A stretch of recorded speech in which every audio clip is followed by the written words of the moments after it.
We don't need no education. Attends un peu. Mais si, en fait, en anglais, on peut avoir qu'une seule négation dans la phrase.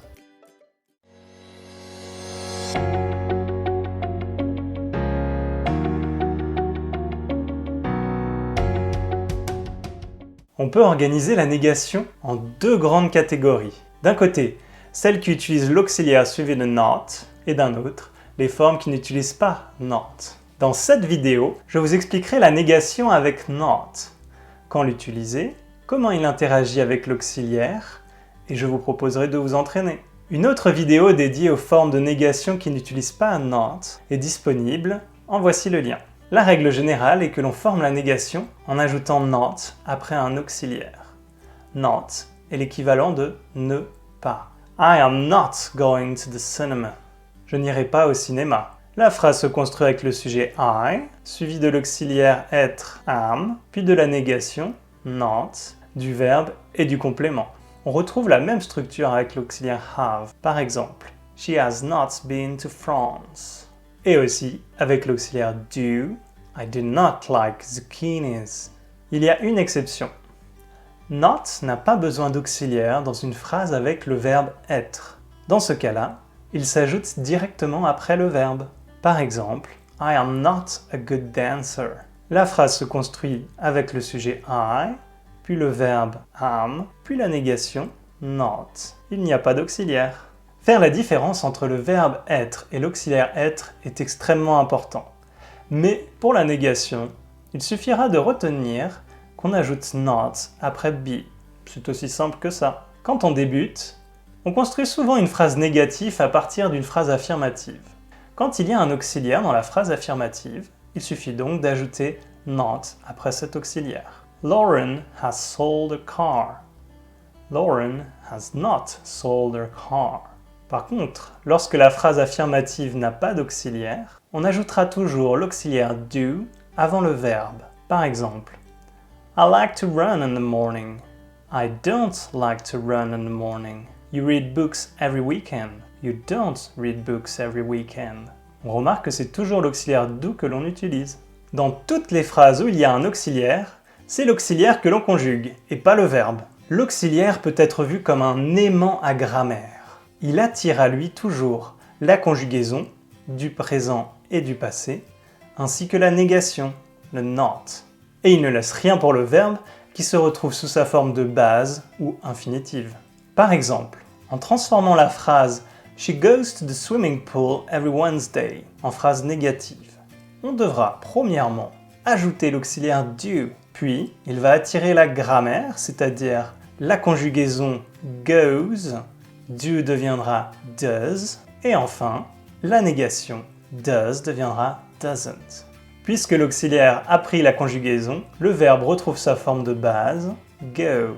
Lorsque l'on comprend ça, il ne reste plus qu'à ne pas se tromper en plaçant l'auxiliaire. On le met avant le verbe. She does not go to the swimming pool every Wednesday. Du coup, pour maîtriser la négation, il s'agira de connaître la conjugaison du présent et du passé. À l'oral, on utilise presque toujours des contractions avec la négation, sauf dans le cas d'un langage soutenu. Voici les contractions les plus courantes. Aren't, isn't, don't, doesn't, wasn't, weren't, hasn't, haven't. Attention, cannot s'écrit en un seul mot. Sa contraction est can't ou can't selon l'accent. Mustn't, on ne prononce pas le T. Shouldn't, wouldn't, couldn't. On ne prononce pas le L dans ces trois derniers auxiliaires. Et enfin, won't. Il existe d'autres contractions assez rares. Par exemple, shall not deviendra shan't, et mayn't et mightn't existent, mais ne sont quasiment plus utilisés en anglais courant. Dans tous les cas, avec la contraction, il faudra faire attention de placer l'apostrophe avant le T. Il n'y a pas de contraction pour la négation am not. On pourra faire la contraction I'm not, mais ça ne concerne pas la négation. En revanche, pour sa forme interrogative, on pourra dire aren't I. C'est très bizarre, je sais. Are, normalement, c'est du pluriel. Mais c'est comme ça. On en reparlera dans une vidéo dédiée aux question tags. Enfin, il existe quand même la contraction ain't. Elle peut remplacer n'importe quelle personne. I'm not, is not, are not et parfois même has not ou have not. Il faut savoir tout de même que c'est une forme proche du vulgaire et qui est souvent accompagnée d'une double négation qui est incorrecte. I ain't got no time for this. Je prends le temps pour ça. Avant de passer à la pratique, n'hésitez pas à vous abonner pour ne manquer aucune de mes nouvelles vidéos. À présent, entraînons-nous. Pour réussir les exercices suivants, il vous faudra connaître la conjugaison du présent simple et du prétérit. Si vous ne vous sentez pas à l'aise avec ces deux conjugaisons, je vous invite à tout de même regarder le corrigé, puis aller voir mes vidéos qui l'expliquent. Transformez les phrases suivantes au présent simple en phrases négatives. I like walking under the rain. Sarah goes ice skating on Thursday. The children are running to school. Sam and Judy play together after school. The office is far from home. Henry has a good idea. Mettez la vidéo en pause pour compléter l'exercice. À présent, la correction expliquée. Pour les phrases I like walking under the rain et Sam and Judy play together after school, il n'y a pas d'auxiliaire. Pour faire la négation, on doit en ajouter un et ce sera toujours do suivi de not. On utilise généralement la contraction I don't like walking under the rain. Sam and Judy don't play together after school. Pour les phrases Sarah goes ice skating on Thursday et Henry has a good idea, c'est le même cas de figure. Il n'y a pas d'auxiliaire dans la phrase d'origine. Attention, ici has n'est pas un auxiliaire, c'est le verbe avoir. Il faut ajouter l'auxiliaire do suivi de not. Mais ici, il fallait aussi penser à conjuguer l'auxiliaire et pas le verbe. Avec un sujet à la troisième personne du singulier, Sarah et Henry, do devient does, et on n'oublie pas de mettre les verbes à l'infinitive. Goes devient go, has devient have. Pour les phrases The children are running to school et The office is far from home, on ajoute simplement not après be, car avec le verbe être, il n'y a pas besoin d'auxiliaire pour faire la négation.